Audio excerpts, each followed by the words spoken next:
Alors vous le savez peut-être pas, mais ce feat est improbable.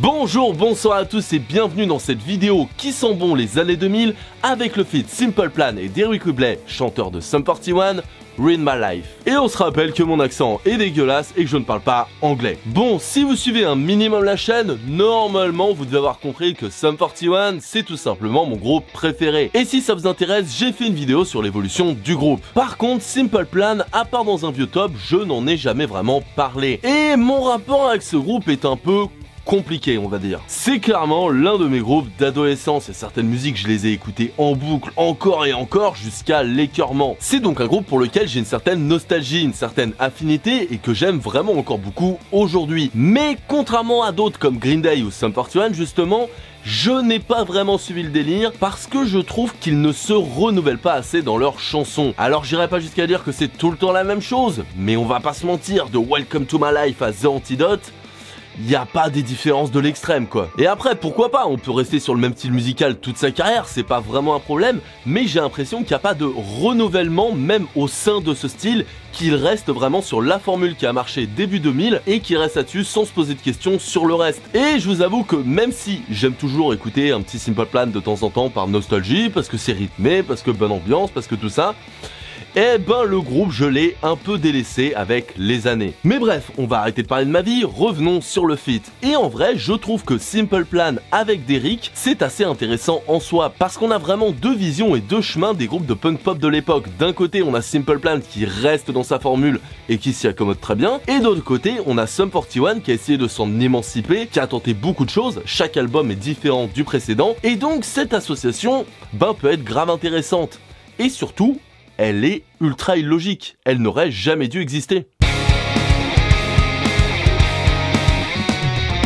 Parce que oui, si on s'y connaît pas trop et qu'on regarde juste de loin, sur le papier, il y a tout pour matcher. Je veux dire, ces deux groupes du début des années 2000, à l'époque, ils faisaient un style de musique assez similaire, même s'il y avait quelques différences notables, mais ils évoluaient clairement dans le même game. Et même si jamais on prend pas en compte le fait que Sum 41 est allé beaucoup plus dans le heavy, dans le metal, dans le new metal, ce que tu veux, il y a un truc qui fait que c'est pas possible à la base ce feat, c'est que les deux groupes se détestent.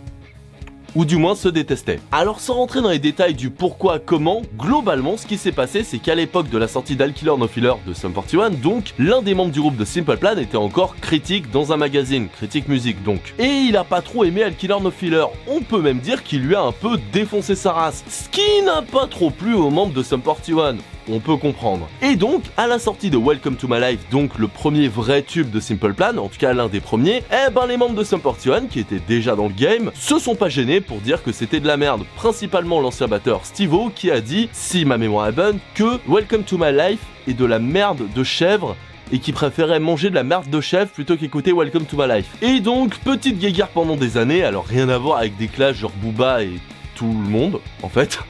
Petite guéguerre, tout le monde s'ignore, même si de temps en temps, il y avait une petite crotte de nez à l'égard de l'autre groupe, mais globalement, c'était la guerre froide jusqu'à ce que Tom, donc le nouveau guitariste de Sum 41 à l'époque d'Underclass Heroes, Screaming Bloody Murder, arrive, et comme il avait rien contre Simple Plan, qui les aimait même plutôt bien, et qui était dans Sum 41, il a fait un peu le diplomate, et depuis, les groupes se sont rabibochés, ils s'entendent bien, tout ça, et c'est pour ça que quand même, quand tu vois tout le passif qu'il y a eu, ce feat il est plus qu'improbable.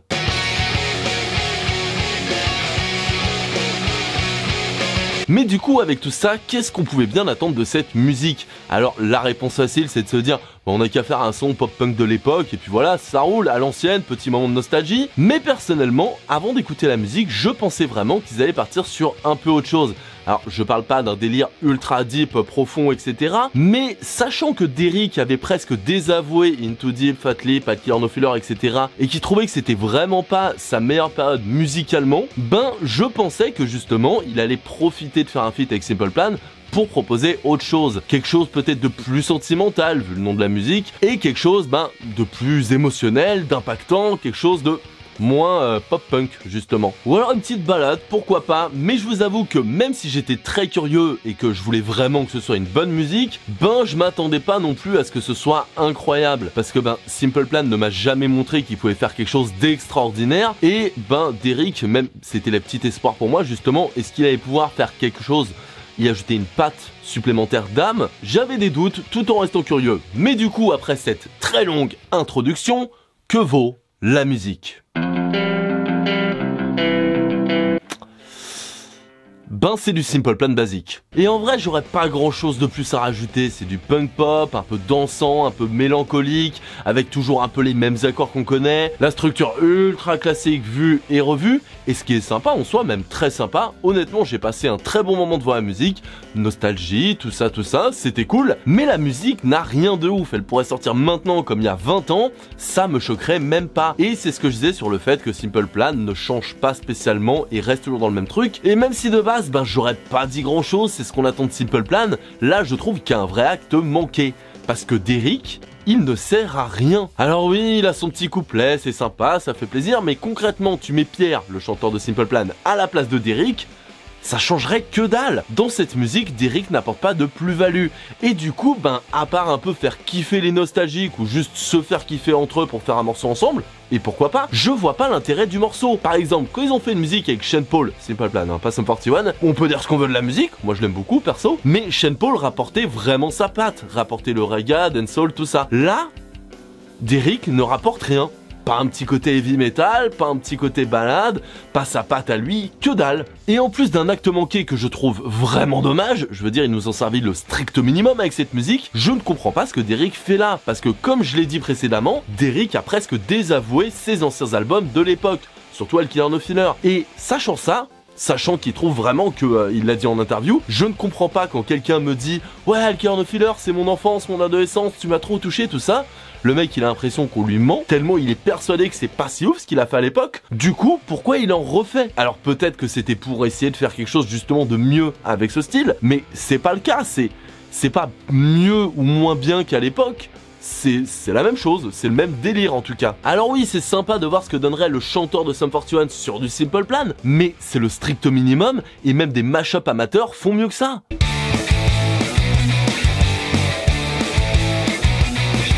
Et donc, bilan de tout ça, ben j'ai kiffé. Alors oui, c'est quand même ultra classique, oui, il y a quand même un acte manqué de ouf, mais c'est nostalgique, c'est dansant, ça marche bien, ça marche, mais par contre je pense que si l'inverse avait été fait, c'est-à-dire Pierre Bouvier, le chanteur de Simple Plan, chez Sum 41, ça aurait été quand même plus intéressant, parce que là, il aurait été obligé de s'adapter à un truc qui n'est pas le sien. Il aurait dû aller dans un autre univers, quelque chose de plus rock, de plus heavy, et c'est surtout ça que je trouve le plus frustrant dans cette musique. Au-delà de tout ce que j'ai dit sur Derrick, sur Simple Plan, sur les années 2000, tout ça, ce que je trouve frustrant, c'est que Simple Plan n'a pas profité de la venue de Derrick pour se dire ok, donc là, on a une fenêtre, on a une excuse pour pouvoir faire une musique qui sort de l'ordinaire. Si jamais ça marche, c'est cool, si jamais ça marche pas, bah on se dit bah c'était parce qu'il y avait Derrick, on allait faire quelque chose de spécial. Ils ont pas voulu changer de leurs habitudes, ils ont fait leur formule, et c'est vraiment con, putain, mais là il y avait une fenêtre les gars.